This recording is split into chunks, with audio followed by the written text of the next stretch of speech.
In November of 2023, the Swell Pod took a 10-day journey across 5 states, traveling 3,580 miles with one challenge in mind.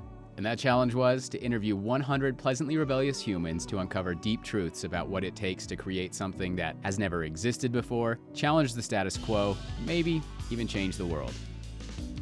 This is the Kiln Road Trip, created and produced by the Swell Pod. In partnership with Kiln, Moterra Camper Vans, and sponsored by Taurus. I'm Spencer McKeown. And I'm Josh Taylor, and together we're the co-hosts of the Swell Pod and your guides on the Kiln Road Trip. Follow along on the journey. Be sure to subscribe to the podcast, follow the Swell Pod on social media, and subscribe to your YouTube channel at, you guessed it, the Swell Pod. This is interview 61 of the Kiln Road Trip, and today we're at Kiln Meridian in Idaho talking with Casey Silveria. Casey is the CEO and founder of Farmers Capital Group, helping farmers meet their financial goals with farm-friendly real estate partnerships. Thank you for tuning in to today's episode. We hope you enjoy. Welcome to the podcast, Casey. You are one of the 100 on this Kiln Road Trip that have partnered with Kiln on. So we're excited to have you here. Yeah, I'm excited to be here as well. Do we know what number I am? Sorry, man. I think Denise is going to go out and find out. It's okay. It's a very important fact. It's got to be we high 60s. We know. I like it. Yeah, we know. We will know because we're numbering the Polaroid photos that we're taking. We really should be able to tell each guest what number they are. And I spent there an hour, way too long on the road trip, writing all the names on the Polaroids and the number. So we will about to tell you the number. But for real though, that would be awesome. Yeah, let's do it. That's an idea from Casey. You know, he inspired Casey. this. We're gonna try to tell each guest what number they are. I think that's actually a really good idea. You can.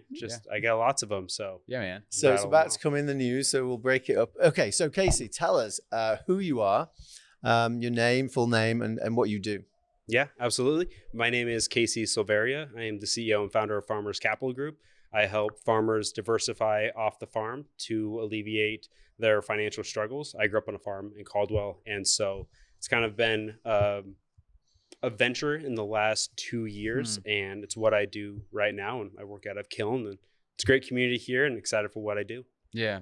So you grew up on a farm, and then you just like that passion, that history. Yeah, just help me understand how that, like what happened to be able to be like, oh, I think that this is actually a really good idea and farmers need this.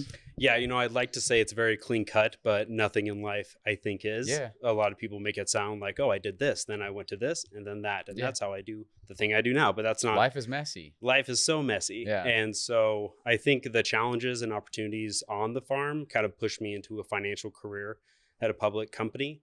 And then from there, got into real estate investing during COVID and realized like I just lacked the financial security that I personally wanted in my life, to see that there was so much outside of my control as far as income, where I could work, all of those types of things. And I think that just really jolted me into a career where I was really looking for this next thing that I could find a passion for. And that happened to be real estate.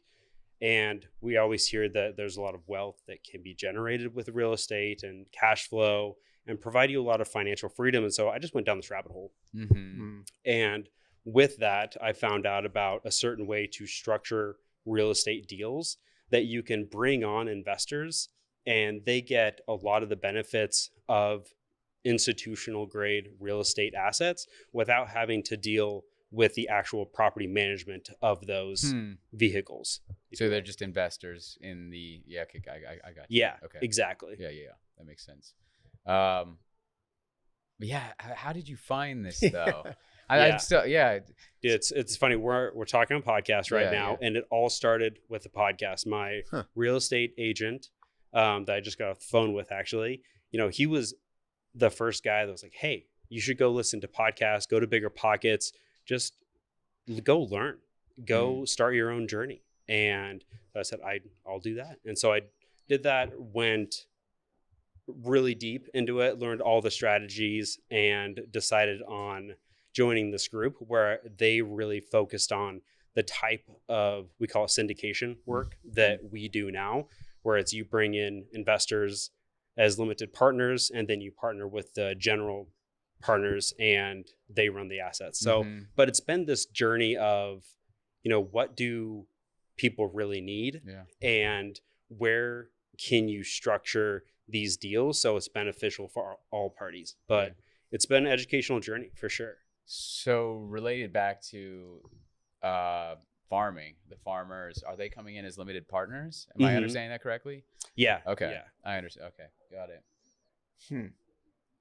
Go on. Any questions? I'm trying to, this is a new area for me. Yeah.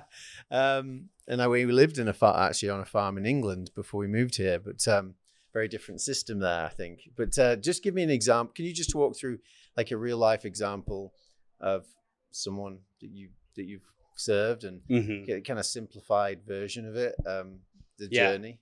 Absolutely. Well, we're all familiar with buying a home. I think a typical deal like that is we would be responsible for bringing, let's say, 20% as the down payment for those properties, and then we would finance the other 80%.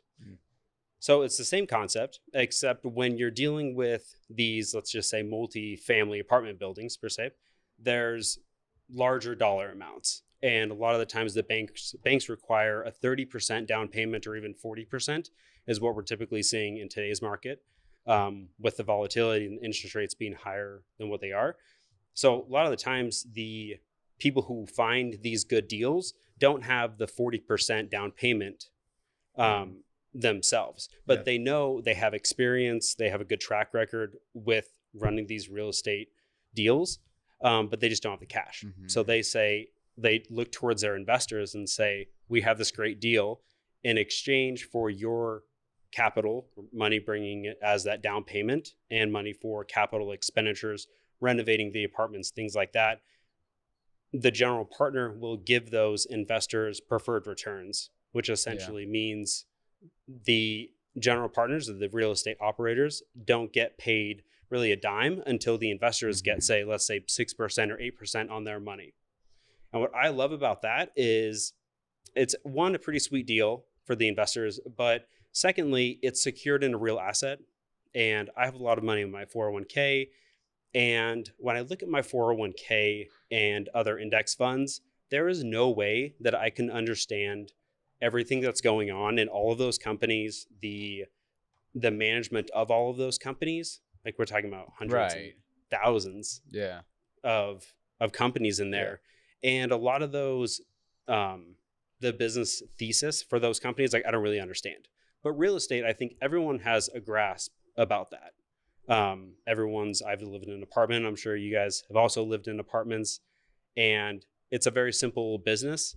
And we just kind of create these nuanced financial structures so it's beneficial for investors and the people who need the money for the deals. Interesting. Who do you primarily work with the general partners, and you're working with them to find those investors who are interested in joining on, and so as you mentioned, you kind of structure these agreements to be able to find the right way of working. Am I understanding that correctly too? Okay. Exactly. And so from my perspective, I like partnering with operators who have been doing this a long time and have a good track record. And I come from a background of corporate financial management. So I've had about 8 different roles for the last decade with a public company.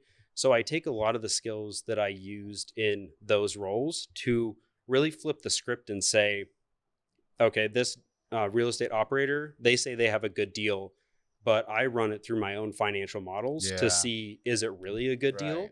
Or are they just trying to get something done? So I vet these opportunities as well. And so that's kind of another piece of this that, my company brings to the table, is this financial structuring piece and analysis and due diligence that, a lot of people are just trying to swing deals. But the problem is you gotta get in right deals. Warren Buffett, one of his favorite ideals is he makes 3 big decisions in a year, I think, and then he essentially reads the rest of the time, right? But he's not trying to make a bunch of transactions. The exact opposite of that would be a day trader. Where that's essentially gambling, in my opinion. And I have a lot of friends who do it, and I just can't do it, right? but real estate's boring, and I love that. Yeah. And that's where the security is. Yeah. We were just talking with somebody who's trying to make psychedelic modalities boring as well. I love that. Yeah.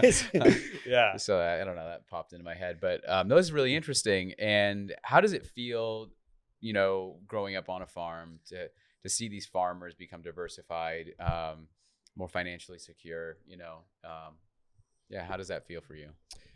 It feels good for me. Yeah. It really is, like, it warms my heart every time I do it. Like, I think what's weird nowadays is like everything that we just talked about, it's only been around for about 10 years. There was some legislation that allowed this types of structuring. So a lot of time when I'm talking to farmers, they think like, oh, it's too good to be true in a way. And like, they've never heard it. So a lot of the challenges actually, getting over those mental hurdles. But once we get over those, like they're all in. They understand. And I love it because they're actual equity owners in these deals. Mm-hmm. They're not just someone who, we can put $100 towards this stock and that stock. Like, their name or their business is in the documents. And I love that because it's secure for them. Yeah. Like, they own a part of that asset. Yeah. I really appreciate it because I think you're really helping us, understand this a little bit better, because I think we're trying to really, understand kind of what you do. And so definitely some mental hurdles probably going on over here as well. Yeah. I'm wondering though, why has it only been around for 10 years? Help me understand that. And why do they say, is this too good to be true? Mm-hmm. Yeah. So help me understand, like, I just don't understand. Yeah. So it was in 2012, it was the Jobs Act. Mm-hmm. So Obama passed the Jobs Act 2012. And essentially that opened up an avenue where we have exemptions. So essentially when we form these deals, they're offerings, and previously you would have to essentially go public with these types of companies, because each apartment building is really an offering for investors. But the SEC, the Securities Exchange Commission, said we can't handle all of these. So what we're going to do is give you exemptions. Say one of the exemptions is, if you're an accredited investor, then you can advertise these deals, and you can just submit your documents with the SEC saying, these are the people, these are the parties involved, here are the general partners. And if it's not just accredited investors, there's another route to do that. But essentially, the SEC realized that previously they wanted to give more access to people for these types of deals. Before this, it was just a good old boys club. Yeah. If you didn't know a person, and if you didn't have money, like, you couldn't get into these deals. So they're trying to open up access to these types of deals so everyday Americans can get financially diversified into like institutional grade assets, where like big old insurance companies are doing these deals. But it's kind of similar to crowdfunding, except better in my opinion. Right. And are you the sole member of your business, or do you have a team? Yeah, so I work with a network of operators across the country. And so for me, it's partnering with them and really doing due diligence on all of their partners in the local area, like brokers, their debt brokers, all like property management, the general contractors. So the people like doing the actual work in the apartment buildings if you need to renovate it.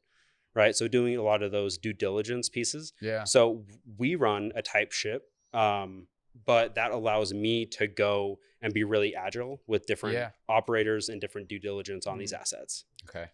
Thank you. Yeah. No, go. Well, let's just break it up for a moment. A couple of things. So you are number 64, by the way. 64. All right. 60. I love it. We were close. High 60s. That's crazy. So yeah, we started Monday, but here we are on Thursday. That's a lot of interviews. So I know we need to, right? So you work at a kiln, yeah. Mm-hmm. What has kiln meant to you as you've grown your business? Yeah, Kiln's been great for me. I'm essentially a solopreneur. Like, I work with people all across the country, so we don't have one office, right? Yeah. So to be able to come to a place where we have our own community. Yeah. And we have people in so many different industries here, and we collaborate, we shoot the shit, and we get coffee and we go work out. And it's just really nice for people like me who kind of don't have a office and a huge team. Provides that sense of community, which I really need as an extrovert and someone who just needs, people around me. Yeah, for sure. That's great. It's really amazing. Like, I first of all really appreciate you kind of leading us down this path and trying to really understand what you do. I think you did a really great job. I have more understanding about this area than I think I ever have. And I've tried before. So I will say I've tried before. But yeah, I have one other question I need to ask. Oh, sorry. Yeah, let's do it. Is this the last question? No. Okay. You can ask the last one. It's just, we could just pass it by, but numbers do confuse me. Numbers, deals, or, it's actually hard for me. Mm-hmm. And so but I just want to go back to your target market is, I'm going to make myself look stupid now, the farmer. Mm-hmm. Is that correct? That is correct. Yeah. Just give me an understanding of their persona. Like, I remember the farmers that we dealt with in England. They'd sometimes not even left. It might be very different in the US. They haven't even left their farm, like their kind of 20-mile radius of their farm, in like decades. Yeah. So they had a different mindset, and they were very different, very challenging in changing. I don't know. Just help me understand their persona. Absolutely. And then I think it might make sense. Then everything you said is like, okay, this is so complicated, or it can seem like that. And that's why they need your help. But go on. Yeah, that's exactly it. So my ideal client customer is really a 30 to 40-year-old farmer who wants to do things differently rather than invest in stocks and bonds and mutual funds and those types of standard and traditional investment vehicles. Yeah. They want to do things differently. And I'm also looking for farmers who want to move away from conventional farming into more regenerative practices. Mm-hmm. So what we've seen is a degradation of our soil, which is having long-term impacts to our environment. So a piece of my investment thesis is providing cash flow to these farmers to help them cover their baseline expenses on their farm, to be able to transition into more of a regenerative practice on their farm. So they're ready for change then, these ones coming to you, right? Yeah. I've got this picture in my mind, some of the farmers that stuck in their ways, and they've got this, they don't know who to trust. And I know you've kind of covered a lot of those things. They do still need to trust you clearly with this. It's hugely important decisions. Yeah. But I was just wondering what their kind of slight differences are in the farm and how you have to deal with that and kind of get them over the line, because they may be less trusting of people coming in and trying to take advantage of their real estate. And I don't know, anyway, it's a different. You're exactly right. And I think there's a lot, farmers historically are very used to someone coming up to their farm and just trying to sell them something. And with not a clear value add, I think, like crop insurance, like that's pretty typical in America. Yeah. So you're right. There are a lot of hesitations, and, this isn't for everyone. This is for farmers out there who want to do things differently, and we can help them along that path. Pleasantly rebellious farmers. Before we get into the rest of the episode, we want to thank the partners and sponsors who made the Kiln Road Trip possible. The Kiln Road Trip is brought to you by Kiln. Kiln is a boutique co-working and flex office community with 13 locations in 6 states across the West, dedicated to providing innovative workspaces that empower your team to thrive. Whether you're a solo visionary or an enterprise-level team of up to 100, Kiln transcends being merely a place to work. It's a hub for learning and connecting with like-minded professionals that will make you and your team love where you work. And if you haven't stepped foot inside a kiln yet, you really need to. On this road trip, we visited every single location, and trust us when we say once you see these beautifully designed spaces, meet the talented team, and connect with fellow members, you won't want to work anywhere else. Locations include Utah, Colorado, Idaho, Oregon, California, and Arizona. And they're growing too, with multiple locations set to open in 2024. Yeah, so be sure to check out the Kiln locations nearest you by booking a tour at kiln.com and answer Swell in the question, how did you hear about us? Once you complete the tour, you'll be entered into a competition where you could win a 1-year membership, their club membership at Kiln. Yep, you heard that. That's kiln.com, book a tour, and be sure to mention Swell in the question, how did you hear about us?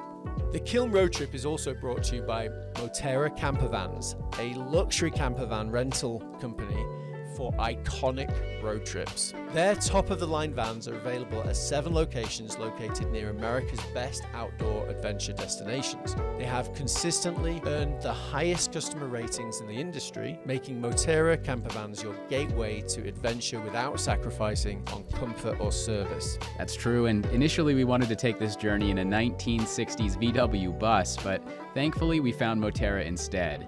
With 3 van options, we took the Pop Top Classic, which sleeps 4 and is best for those who want to maximize floor space and storage. This was critical for us because it needed to sleep the entire crew, we needed space to edit, and we were traveling with large amounts of equipment, luggage, and other goodies that we picked up along the way. And this van took us through all 3,580 miles of the trip. Super comfortable and sweet to drive. And actually, Moterra offers fully planned itineraries if you'd rather leave the planning to someone else. Visit gomoterra.com/swell. That's gomoterra.com/swell. This episode is also brought to you by Taurus. Taurus is leading the charge in home energy storage. Taurus makes it easy to achieve energy independence and a greener tomorrow. The Taurus station provides everything you need to generate clean power, efficiently store electricity, and easily manage your energy use. And installing a Taurus station offers plenty of benefits, including save money on your electricity bill, also ensure energy security with backup power during outages, reduce carbon emissions with renewables. You can also automate EV charging and HVAC systems with 100% renewables, and enjoy unrivaled system monitoring and support. If you like the sound of those benefits, get a quote to build your Taurus station in less than 30 seconds. Super easy at taurus.co. That's TORUS.co. Now, let's get back to the episode. So, that's where we're going to... That's exactly it. No, I love that. And it's so interesting because we spent so much, I think we spent a good amount of time trying to understand the deal side of things. But then all of a sudden with that question, so which you were able to go super deep on, but then you talk about the farmers, which you're able to go super deep on as well, right? Yeah. Which I mean, that's impressive. And I'm sure when you go to talk to a farmer and you're speaking their language, because you grew up on a farm, you know the challenges, you know the pain points, and you know what that's like. Mm-hmm. Like, I mean, I think there's no better niche and no better, it's just, it seems like the perfect fit for you, and it's really cool. So going back to the Pleasantly Rebellious Farmers kind of concept. So we're all about pleasantly rebellious people. We talk with a ton of people who are taking ideas and creating something that never existed before. That might be a startup. That might be a film. That might be a headshot or whatever. It could be anything. But I'm interested in your thoughts on what does it take to take an idea and create something that never existed before. Ideas can become complicated very quickly. Mm-hmm. And I think with a lot of your audience and guests, I think we understand that concept. But the trick is to make a complex idea sound very simple. The gold is in simplicity, being concise. Anyone can write a 300-page paper on one idea, but very few people can communicate that information in 2 pages. Yeah. I think that's where the hardest and most valuable thing is focus on simplicity rather than making things complicated. Thanks for tuning in to today's episode of the Kiln Road Trip. Be sure to follow along on the rest of the journey, and you can do that in 2 ways. 1, subscribe to the podcast, whether you're listening on Apple, Spotify, or maybe even watching on YouTube, and follow along on all of our social media platforms, whether you're on LinkedIn, Instagram, Facebook, Twitter, or TikTok, at the Swell Pod. Thanks again, and we'll see you in the next episode.